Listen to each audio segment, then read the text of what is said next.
And what about the family altar, brethren?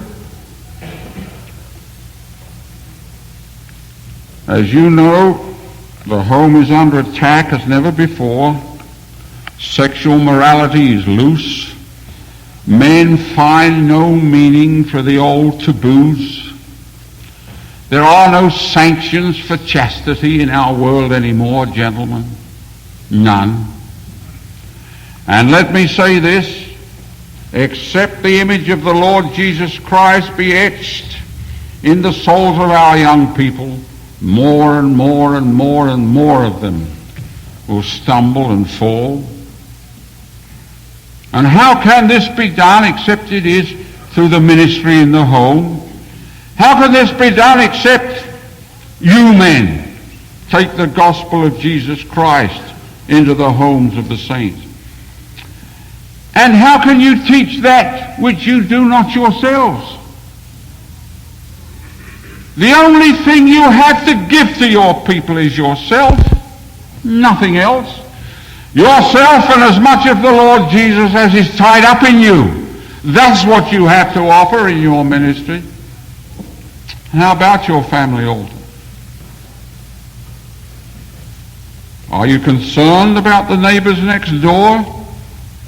Do you pray earnestly that the way may be opened up that you can tell them the gospel of Jesus Christ? You read the Examiner every night and you turn to the place where it says so-and-so was admitted into the hospital. You know some of them. Do you ever think to make them a matter of prayer in your home? Gentlemen, there are people lying on beds of affliction in this city, which I am sure could be healed if there were more virtue in this church.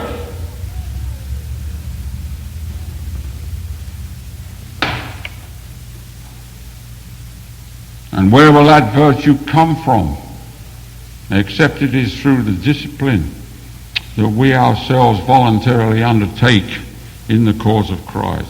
What a wonderful opportunity there stretches before us, brethren. Commissioned by heaven to preach the gospel of Jesus Christ. Commissioned by him to lead others to his throne. You remember what the Lord told Oliver Cowdery in section 16? If it so be that you should labor all your days to bring, save it be one soul to me, how great shall be your joy with him in the kingdom of my Father. And if your joy is so great with one soul, how great shall it be if you should bring many souls unto me.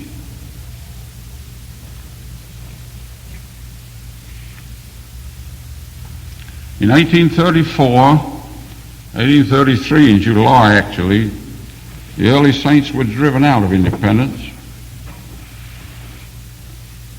Part of it was their own fault. They were unwise. But I rather think the part that was their fault was minor. And word went to Joseph in Kirtland. Section 102, I think, was the result. And he was told to gather 500 young men from the eastern states and go on a journey from Kirtland to Jackson County. Zion's Camp, it was called. Instead of 500 responding to the call, 198 responded. 302 men said, we'll wait and see if this venture prospers before we venture our wealth and our lives in it. One time I went to a certain school on the west coast. I have to tell you this. President Frederick M. Smith had lectured to the student body. And foolishly, I thought maybe I could enroll in the school. It was a graduate school.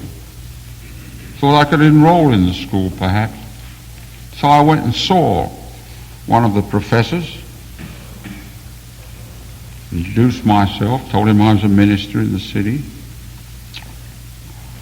told him that I remembered the church which President Frederick M. Smith was the head, Oh, yes, he says, I know. Yes, he said, I know.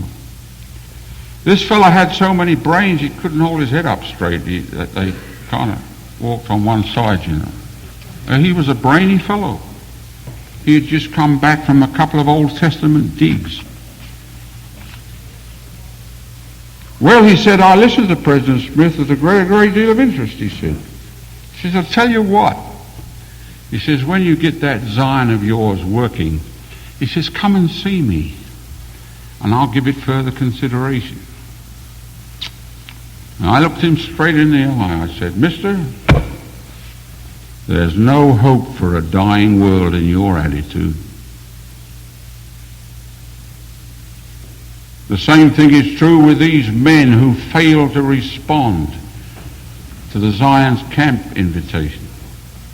But can you imagine with me for a moment, just imagine, that our imagination was, supposing 500 had responded.